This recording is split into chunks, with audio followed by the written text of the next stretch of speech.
Fala galera, estamos aqui estudando anatomia e fisiologia, né? Estudamos no bloco passado toda a parte aqui dos distúrbios hídricos em relação à desidratação, à hipervolemia ou sobrecarga volêmica, né? Em relação aí o que fazer, quais são os tratamentos, quais são aqui as causas desse problema. E agora nós vamos entrar na parte das distribuições dos eletrólitos do nosso corpo, tá? É um assunto aqui que não é difícil, tá? Mas a gente precisa ter alguns direcionamentos da professora no sentido de organizar o raciocínio para saber o que é mais comum de eletrólito dentro da célula, o que é mais comum de eletrólito fora da célula, porque isso é o que mais cai em prova, né?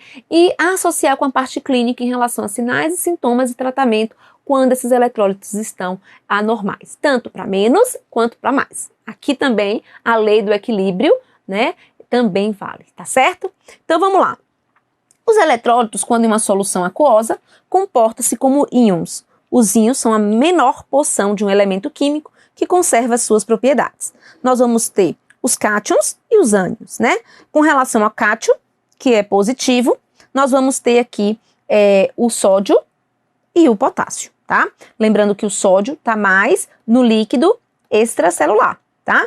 E o potássio tem mais no líquido intracelular. Isso aqui é uma das coisas que mais cai em prova. Para manter essa diferença de concentração, do extra para o intra, a gente tem a participação da bomba sódio-potássio ATPase.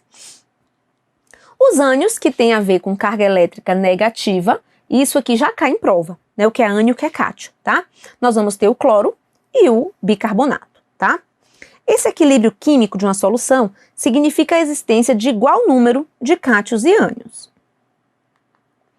Então, nós temos aqui os eletrólitos que nós vamos estudar, porque tem repercussão clínica. Sódio, potássio, o cloro, o cálcio, o magnésio, o bicarbonato, ainda tem o fosfato que não está aqui também, tá? Os líquidos orgânicos têm uma composição semelhante sobre o ponto de vista de atividade química e das pressões osmóticas. A natureza dos íons difere entre os compartimentos intra e extracelular, né? Tanto os cátions como os ânions. O volume extracelular, ele vai vir aqui do líquido intersticial, do plasma, mais a linfa também, né? E algumas literaturas trazem também o líquido transcelular, que é o líquido cefalorraquidiano, sinovial, o líquido peritoneal, o líquido pericárdico, né? Então, tudo isso aqui vai formar o volume extracelular, né? Que vai ser em menor volume do que aquele intracelular que está dentro de cada célula, formando ali o nosso citoplasma, certo? Aqui equivale a mais ou menos 30% do corpo, tudo isso aqui, e o intracelular 70% em relação a líquido, só para a gente revisar. O líquido extracelular, ou seja, intersticial, né, vascular, tem maiores quantidades de sódio e cloretos. O sódio é o cátion predominante no líquido extracelular, enquanto o potássio é o cátion predominante do intracelular. Isso aqui a gente já tinha falado lá na frente, revisão, tá? Então, sódio extra, potássio intra. Isso é informação para estar no resumo, tá? Olha aqui a questão. Instituto Federal do Tocantins. As concentrações de eletrólitos no líquido intracelular diferem daquelas do líquido extracelular. Os principais eletrólitos do meio intracelular, o que é que mais tem aqui dentro do intra, gente? Potássio, certo? E magnésio, certo? Então, magnésio e sódio. O sódio vai estar onde, gente? No extracelular, no leque, tá? Então, onde tiver sódio, a gente já pode cortar aqui. E isso vai mostrar pra gente, né, duas alternativas. Potássio, magnésio, fosfato e potássio. Então, aqui a gente entra na questão do que é que tem maior quantidade em relação ao meio intracelular. Tanto o magnésio quanto o fosfato, ele é mais comum no meio intra, certo? Aí a gente vai ter que ver o que é que apresenta com maior quantidade, tá? E aí vem o fosfato em relação ao magnésio e a gente vai marcar aqui a letra E, portanto, tá? Potássio, magnésio e fosfato.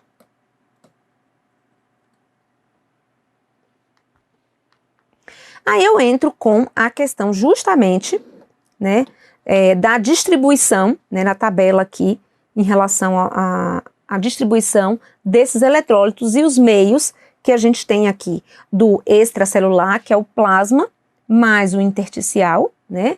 E o intracelular. Então é importante a gente ver o que é que tem mais fora, o que é que tem mais dentro. Vamos reforçar o que a gente falou, o sódio tem muito mais aqui a concentração no extra do que no intra. Tem pouco sódio. Isso tem sentido, gente. Se tivesse muito sódio dentro da célula, isso iria atrair água, porque onde tem o sódio, a água vai, né? E isso aí geraria a ruptura das células por excesso de água, tá? Já o potássio, ele tem aqui uma maior quantidade no intracelular, certo? O cálcio nós vamos ter mais no extracelular, tá? O magnésio, nós vamos ter mais no intra, foi o que eu acabei de falar para você. Ó, o magnésio, lembra aqui na questão, é o que tem mais no intra, que é tudo que tem mais no intra. Só que, quando eu fiz a questão, a gente teve que comparar com o fosfato. Olha como o fosfato tem uma diferença muito maior em relação do que o magnésio. Por isso que a letra E foi o mais correto, tá? Mas o magnésio também tem mais no intra, ok? Vamos agora para o cloro. Onde é que tem mais cloro? O cloro tem mais fora da célula, tá? O bicarbonato também tem mais fora da célula. O fosfato, a gente já tinha visto, tem mais dentro da célula. O sulfato tem mais dentro da célula. Ácidos orgânicos, fora. E proteína, mais dentro da célula, ok? Questão 2. Na vida humana, o mineral potássio é muito importante, pois contribui para formação de aminoácidos, manutenção do líquido intracelular, formação de líquidos orgânicos e controle da pressão arterial. Então, o potássio ele vai ajudar na manutenção do líquido intracelular, tá? Portanto, a letra B aqui, o nosso gabarito, porque a relação de sódio e potássio, né, essa relação ajuda aqui na distribuição de líquido, tá? Aqui eu vou ter os valores de normalidade sérico, ou seja, né, em relação aqui a o potássio, cálcio, magnésio, fósforo e sódio. Professora, eu vi na literatura que o sódio é 136 a 145, aí está 135 a 145. Isso aqui eu quero deixar bem claro que tem divergências na literatura próximas disso, tá? Então você pode ter lá o potássio de 3,5 até 5,5, como eu já vi em vários laboratórios. Então tem essas alterações, depende do laboratório, da técnica utilizada, né? Eles vão ter lá, do lado do exame, o valor de normalidade para cada tipo de eletrólito desse. Aqui é uma média, tá? Com relação, por exemplo, e aqui também tem que ver a medida, eu não coloquei aqui, mas a medida pode ser em mols ou pode ser em miligrama por decilitro, tá? No caso do cálcio aqui, por exemplo, esse aqui é em mol e o normal aqui seria de 8,5 a 10 miligramas por decilitro, certo? A gente vai ver isso quando a gente for estudar os distúrbios do cálcio. O potássio, no caso do que cai em questão aqui, ó, de 3,5 até 4,5 ou até 5,5 é o que a gente vai ver em questão, certo? O cálcio de 8,5 a 10, de 9 a 11, é mais ou menos essa distribuição aí em miligramas por decilitro, tá? Magnésio de 1,5 a 2,5, fósforo de 2,5 a 4 e o sódio 135 a 145. O que é que mais cai em prova aqui em relação a esses valores?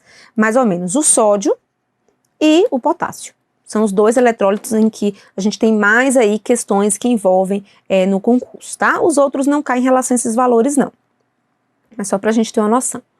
Então, os principais eletrólitos celulares, potássio, magnésio, fosfato, sulfato e bicarbonato, em relação aqui a quantidades menores de sódio, cloreto e cálcio. Nos eletrólitos, quantitativamente, predominantemente no corpo humano, pode-se observar que, então vamos lá, de uma maneira mais geral, a análise aqui dos eletrólitos. O cloro é um ânion, sim, o cloro é um ânion, negativo, né? Mais abundante no compartimento aqui extracelular. Então aqui é um gabarito certo, o cloro tem mais no meio extra, tá tudo certo, é um ânion, tá tudo certo. B, o sódio é um ânion? Não, o sódio é um cátion. Mais abundante aonde? No compartimento extracelular. Aqui o extracelular estaria certo, certo? Mas ele não é um ânion, ele é um cátion. O cálcio é um cátion mais abundante no compartimento intracelular. Onde que a gente vai ter mais cálcio, gente? Onde que a gente vai ter mais cálcio? Vamos ver aqui? No meio extracelular é onde a gente vai ter mais cálcio, tá?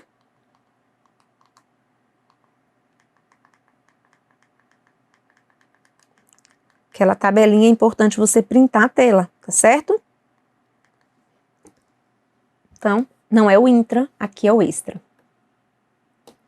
O potássio é um ânion? Não, o potássio é um cátion, é positivo, assim como o sódio, mais abundante do compartimento intracelular, que estaria certo, nesse sentido. Ou seja, a questão quis saber se você sabia qual era o eletrólito que era negativo, qual era positivo, ou seja, cátion e ânion, e também se você sabia a distribuição deles no componente extracelular, interstício, mais aqui o plasma e linfa, né? E o intracelular, que é o compartimento de água aqui dentro do citoplasma, das células, tá? Questão 4. Trata-se do principal cátion do líquido intracelular. Cátion positivo. Intracelular, qual é o que mais tem, gente? Potássio, certo? No corpo humano.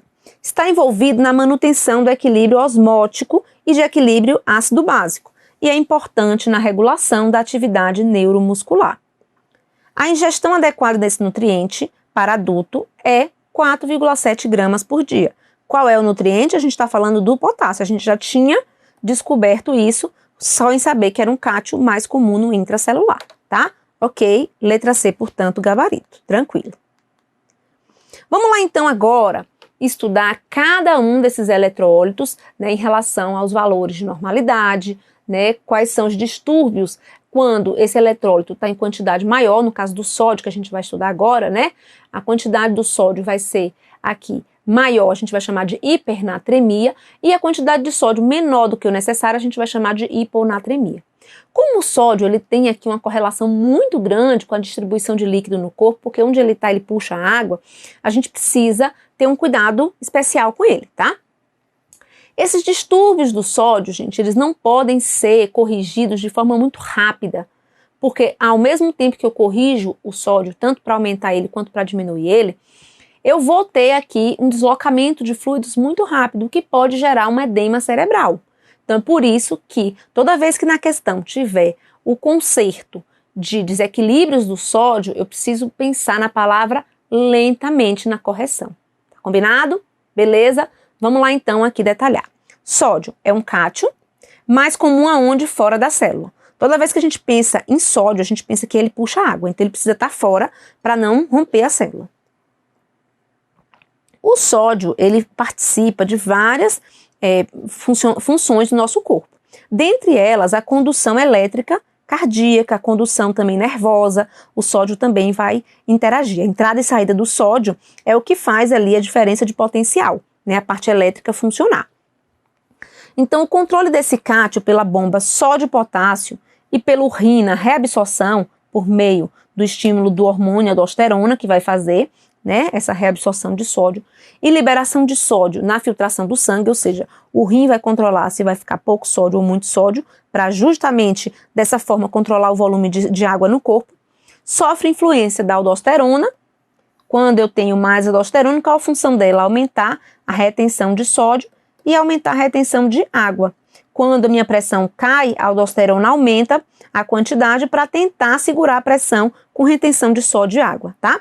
E o hormônio antidiurético, que vai estar lá sendo liberado pela hipófise posterior, né, no sistema nervoso central, esse antidiurético, ele vai fazer com que saia muita urina, não é isso? Então, ele vai aqui fazer o efeito antidiurético, tá certo? Então, eu preciso, né, inclusive, saber que quando há um distúrbio desse ADH, esse paciente vai fazer o que com déficit de ADH, que chama diabetes insípidos?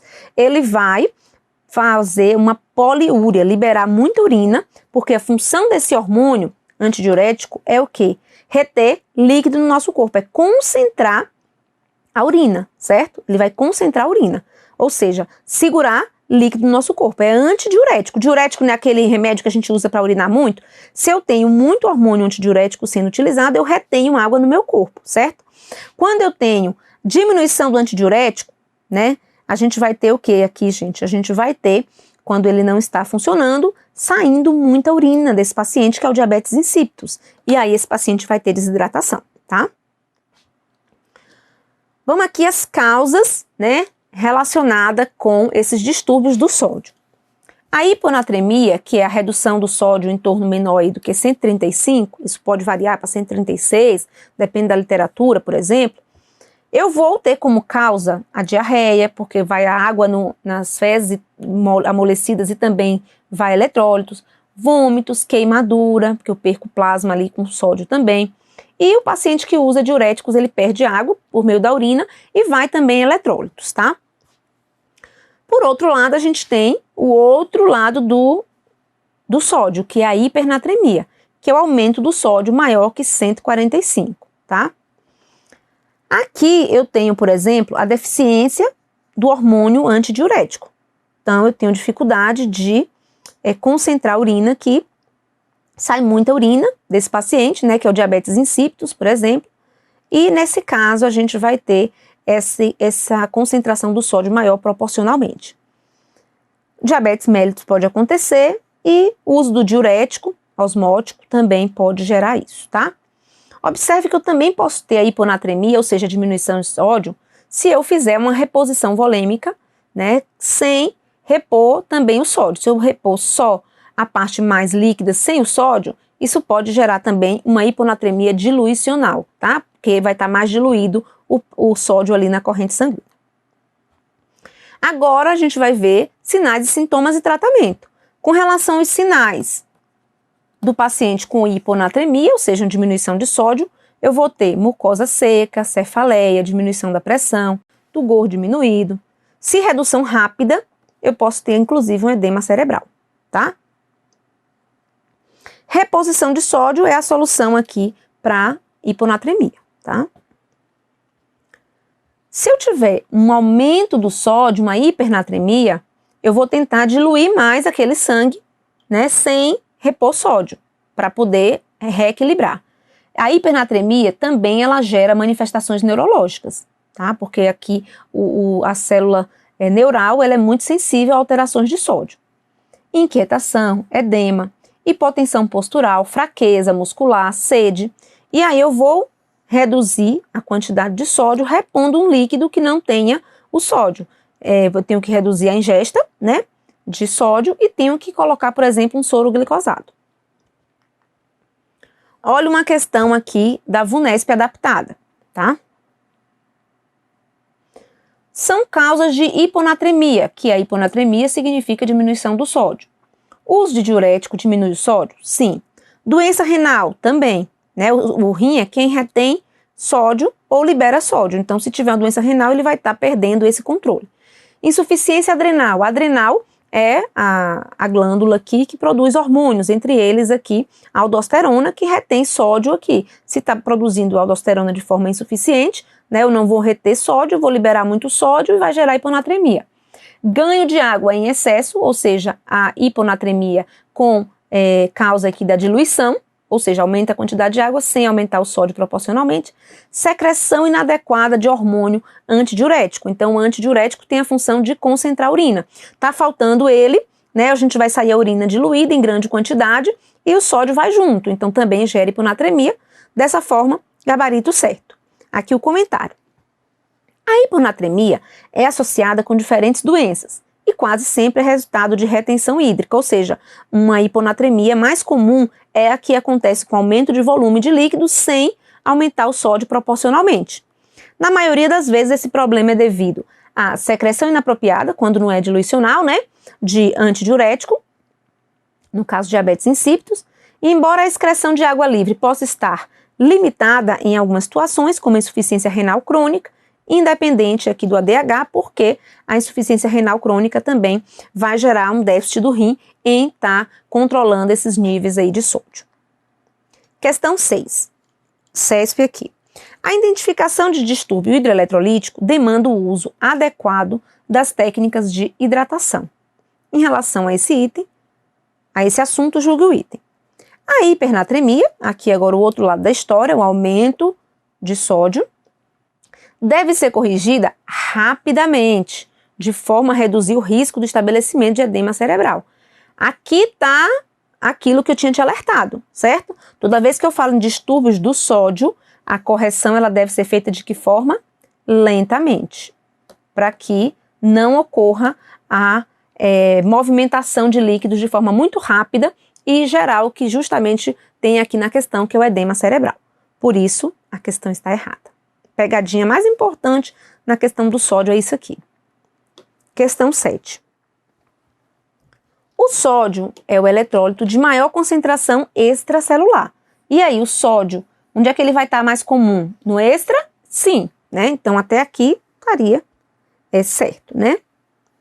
Sendo a hiponatremia, ou seja, a diminuição de sódio, uma concentração, uma consequência da superidratação, ou seja, aumentou líquidos não eletrolíticos. Perfeito, né? A gente tinha colocado aqui até na explicação que uma das causas mais comuns da hiponatremia é justamente essa questão diluicional, né? Que é aqui uma retenção hídrica, um volume de líquido maior do que a gente precisa diluindo esse sódio, então gerando aqui a questão da hiponatremia. Perfeito. Essa hiponatremia com causa aqui de aumento de líquido sem equilibrar com os eletrólitos. Certinho aqui, perfeita essa questão. Agora a gente entra para os distúrbios do potássio, tá? O potássio é um outro eletrólito muito importante para questões de prova. Vamos lembrar aqui as informações mais importantes em relação a ele. Primeiro que ele é um cátion, a gente já viu que isso cobra na questão. A gente também já viu que ele é mais comum dentro da célula. Ele é transportado para o interior da célula pelo mecanismo da bomba sódio-potássio, ATPase, e tem ação fundamental na condução do impulso elétrico e da contração muscular. Quando eu falo em potássio, uma das coisas mais importantes que eu preciso lembrar é a questão da parada cardíaca. Os distúrbios do potássio, eles vão levar tanto a hipocalemia quanto a hipercalemia a uma parada cardíaca. Está dentro lá, né, das causas de parada cardiorrespiratória. Então, o potássio é um eletrólito que precisa ser monitorado, que precisa ser cuidado em relação aí a esse nível de normalidade, a esse nível de equilíbrio, tá? Nós temos um problema sério nos pacientes com insuficiência renal, porque o rim é o órgão que faz o controle da quantidade de potássio no meu corpo, por meio da filtração, né, aqui da urina, né? Filtração, na verdade, do sangue formando a urina. Se esse rim não está funcionando, não está filtrando o sangue adequadamente para eliminar o excesso de potássio, o que é que vai acontecer? A gente vai reter potássio. E essa retenção de potássio, na insuficiência renal, demanda a necessidade de uma terapia de substituição renal, né? Seja ela uma diálise peritoneal, seja ela uma hemodiálise, para que eu tire esse potássio. Não só o potássio, mas também ureia, creatinina, toxinas, né? Que são aí geradas no nosso corpo mediante, né, o catabolismo celular, né? A quebra de substâncias gera aí a liberação desses metabólitos, que são tóxicos para o nosso corpo, que não estão sendo eliminados de forma correta, porque o rim não está funcionando. Então, o potássio entra nesse perigo, né, de que o aumento dele ou a diminuição pode gerar arritmias cardíacas e pode gerar aqui alterações de eletrocardiograma e parada cardíaca. Esse é o cerne da nossa questão, tá? Potássio, cátion, mas comum intracelular, repercussão na questão das arritmias cardíacas, alterações de eletrocardiograma, parada cardíaca, são as palavras-chave que envolvem aqui os distúrbios do potássio, beleza? Então, qual é a função do potássio? Regular a entrada e saída de água no corpo, porque ele interage com a bomba de sódio e potássio, né? E condução do impulso elétrico e da contração muscular. Por isso que quando falta o potássio também, a contração muscular fica prejudicada, gerando o que a gente chama de cãibra. O acúmulo excessivo de potássio no líquido extracelular, que é a hiperpotassemia, pode causar redução da condução elétrica e da potência da contração aqui do coração, levando a uma parada cardíaca na modalidade assistolia. Então aqui o potássio, eu até já botei lá 3,5, 4,5, né? Aqui já está 5, então tem essas diferenças de valores a depender do laboratório, tá? O potássio, então, maior que 5, pode gerar por iatrogenia, ou seja, infusão de potássio exagerada, tá? Numa solução venosa ou na reposição oral, né? Ou essa hipercalemia, aumento do potássio, pode ser ocasionada por uma doença renal, insuficiência renal, como a gente deu exemplo, doenças de Addison e transfusões. Quando tem um sangue mais velho, perto do vencimento, ele gerou mais potássio ali, né, no metabolismo daquelas células sanguíneas ali armazenadas. Então, esse tipo de sangue mais velho, em relação à validade, ele pode gerar uma hipercalemia, tá? Uma hipocalemia, ou seja, uma diminuição do potássio, pode ser gerada por conta de problemas renais também, nesse controle, tá? Perdas gastrointestinal, ou o uso de diurético também pode causar uma hipocalemia, né? O diurético que não é poupador de potássio vai eliminar potássio, gerando também essa hipocalemia. Como que eu encontro aqui sinais e sintomas de alterações do potássio e o tratamento relacionado? A hipocalemia, que é a diminuição do potássio sérico, pode gerar parada cardíaca, tanto a hipo quanto a hiper, né? Isso é importante a gente falar. Então, a hipocalemia, falta de potássio, pode gerar fadiga, anorexia, náuseas, cãibras, né? Porque ele participa da contração muscular, disritmia, força muscular diminuída. E o que eu vou fazer para repor esse potássio? Depende dos níveis que estão ali no exame, para ver se vai ser uma reposição oral, né? Tem a solução, por exemplo, criança, a gente dá um xaropezinho de potássio, ou endovenoso por meio da solução hidroeletrolítica ali, de soro com eletrólitos. E também, se for muito baixo, ou muito pouco o distúrbio, a gente pode só melhorar ali em relação à dieta. No que tange a hipercalemia, que é o outro lado da situação, né? Nós vamos ter fraqueza muscular, condução ventricular lenta, náuseas e diarreia. Eu preciso monitorar o eletro para não ter aqui distúrbios de arritmias e parada cardíaca. Restringir o potássio. Posso usar gluconato de cálcio, né, endovenoso, ou posso usar a solução polarizante, que é glicose mais insulina, porque a glicose mais insulina aqui formando essa solução polarizante vai reduzir a quantidade de potássio, vai competir, a insulina vai competir aqui com o potássio e dessa forma a gente vai ter o equilíbrio da redução aqui desse potássio, tá? Olha aqui uma questão da FCC. Após a coleta de material para exame laboratorial, os resultados dos níveis de sódio e potássio apontaram acentuada diminuição em relação aos parâmetros de normalidade. A terminologia correspondente ao material coletado e as alterações dos níveis de sódio e potássio são, respectivamente, o material que eu coletei para saber aqui em relação ao sódio e potássio vai ser aonde? Vai ser no sangue.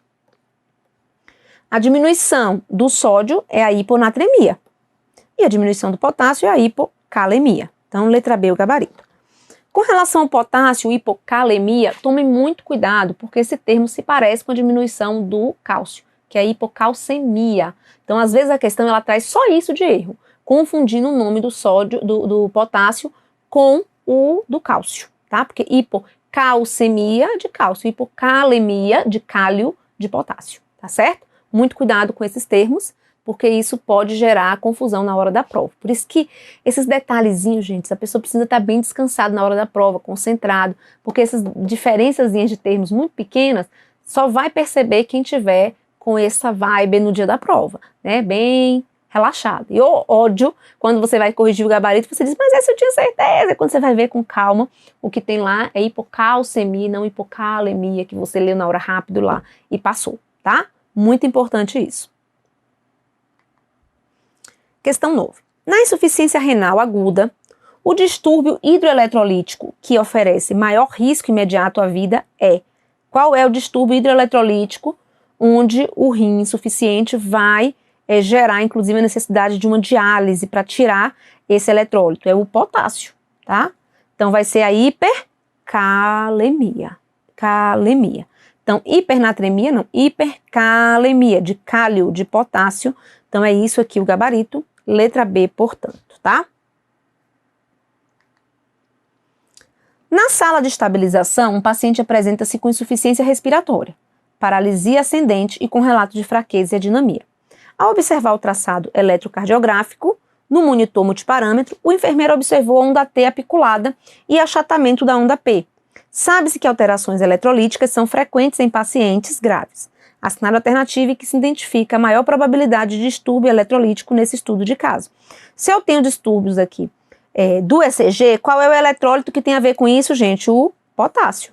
Então, a hipercalemia também vai gerar aqui essa situação, né? A onda T apiculada, principalmente, é o que está mais correlacionado com esse distúrbio eletrolítico, tá?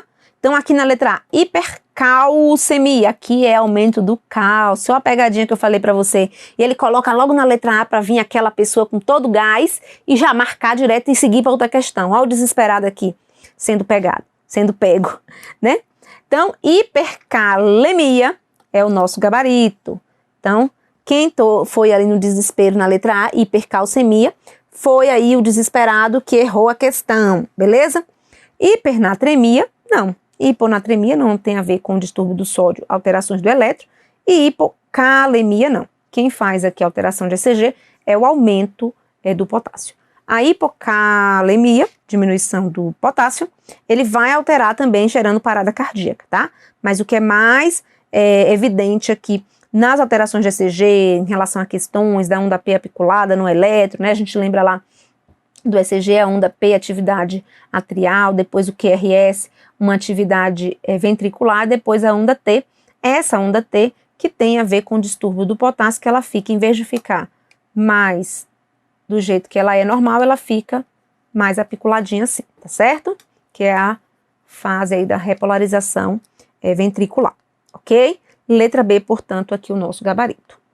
Vamos agora para as alterações do cálcio, e isso a gente vai fazer no próximo bloco, tá certo? A gente vai continuar vendo os distúrbios aqui eletrolíticos e o cálcio é o próximo. A gente já viu sódio e o potássio, os dois primeiros são os mais importantes a título de questões de prova, certo? A questão do cálcio você tem que ter o maior cuidado para não confundir com os distúrbios do potássio, que como a gente acabou de falar, o nome parece, né? Calcemia, calemia, tá? Então, calcemia, cálcio. Calemia, cálio, potássio. Então, na hora que lê isso na prova, tem que ter o cuidado. Observe que aquela questão foi maliciosa e maldosa com relação a isso, e aquela banca não é exclusividade aqui para fazer essa pegadinha. Várias outras eu já vi nesse sentido. Beleza? Então, liga o turbo aí, vem comigo no próximo bloco.